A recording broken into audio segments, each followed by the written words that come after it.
T.S. Eliot was a poet, essayist, publisher, playwright, literary critic, editor, and also regarded as a classicist and philosopher. He is regarded as the greatest of the 20th century English critics. He made a significant contribution to the field of literary criticism. As a critic, Eliot emphasized on objectivity rather than subjectivity. Now, what is objectivity? Objectivity implies which does not include people's opinion and preferences, which are considered by observation. And subjectivity is an inner perception or experiences and the interpretation based on personal opinions without any verification.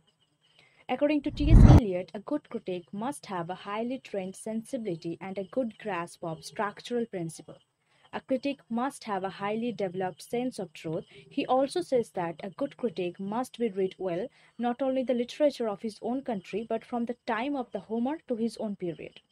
He believed practitioners of poetry make the best critic, and a critic must have a good understanding of the language and structure, rhythm, music of the poem. Eliot says that a critic's main tools are comparison and analysis, and he must know what to compare, and how to analyze this.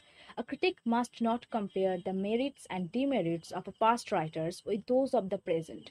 A critic should never try to judge the present by the standards of the past, but to explain the qualities of artwork under scrutiny. A critic should only put facts before the readers and to develop aesthetic as well as intellectual sensitivity. A critic's job is to divert attention from the poet to the poem. He said that poet creates, but the critics combines the correctness.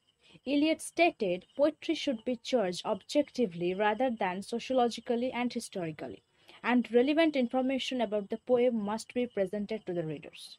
According to T.S. Eliot, criticism should try to seek answers to two questions: what is poetry and is this a good poem?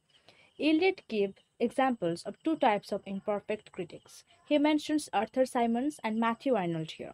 He stated, as a critic, Arthur Symons was too subjective and impressionistic, while Matthew Arnold was too dry, intellectual, and abstract.